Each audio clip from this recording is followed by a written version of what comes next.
eejensiin immigireeshinii lammummaa fi ragaalee bu'uuraa biyyaalessaa hojiiwwan xiyyeeffannoo kennuun hojjetu keessaa galmeessi ragaalee bu'uuraa hawaasaa isa ijoodha. Eejensichi hojiilee gama kanaas deeggarsa qooda fudhattoota adda addaarraa argatuun raawwata. Qooda fudhattoota eejensicha deeggaran keessaa tokko kan ta'e baankii addunyaarraa doolaara miliyoona 15 deeggarsaa fi liqiin argateen eejensichi konkolaataa doqdoqqee meeshaalee tajaajila waajjiraatiif oolan bituun dameelee isaa naannoleetti argamanuuf laachuun baankii addunyaa deeggarsaaf liqii kenneefis galateeffateera. Daayirektarri olaanaan eejensichaa obbo Biruu Tasfaa Mulgeetaa hojii galmeessa ragaalee biyyattiin hojjettu ammayyeessuu fi saffisaa taasisuuf deeggarsa baankiin addunyaa taasiseef galateeffatanii sirni galmeessa ragaalee bu'uuraa hawaasaa ammayyaa'uun sirna mootummaa ammayyaa diriirsuuf hojii hojjetamuuf humnaa jedhan.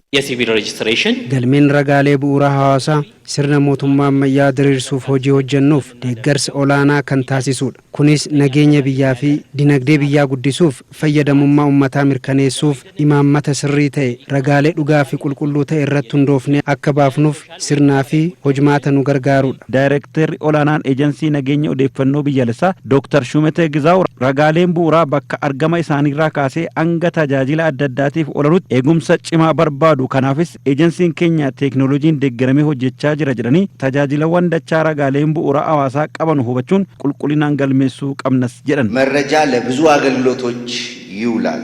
ረጋን ተጃጅሎት ሄዱፍ ኒ ኦላም ረጋራ ቀቤኝ ሄዱቱ መዲሲፈማ galmeessuuf ragaan bu'uura qabaachuu qofa osoo hin taane qabeenyaas horachaa jiraachuu keenya hubannee ragaalee qulqulluu dhugaarratti hunda'an qabatamaa fi dhalootatti darbuun guddina biyyaaf bu'uura cimaa ta'an bifa saayinsawaaf teeknooloojiin deeggarameen qabaachuu qabna. Dameelee naannolee eejensichaa bakka bu'uun namoonni saganticha irratti hirmaatan teeknooloojiitti fayyadamnee ragaalee bu'uuraa sassaabuun keenya qulqullina hojii keenyaaf nu gargaareera jedhan. ይሄ ቴክኖሎጂ አሁን ካለንበት ዓለም አንፃር ቴክኖሎጂን itti fayyadamnu kun haala qabatamaa amma addunyaan irra geesseen barbaachisaa fi humna yeroo fi baasii qusachuuf hedduu nu gargaara. Galmeen nuti galmeessu hundi ragaa teeknooloojii wal qabate teeknooloojii ka walidhate ka rakkoo hawaasaa eeguu ka dinagdee hawaasaa eeguu fi ka furmaata guddaa kan nu jennee yaada jechuudha. Konkolaattonni doqdoqqeewwanii fi meeshaaleen biiroo keessaa nu kennamanis deeggarsaa fi hordoffii hanga gandaatti buunee hojjennuuf hedduu nu gargaaru jedhan. በእያንዳንዱ ቀበሌ እስከ ወረዳ ድረስ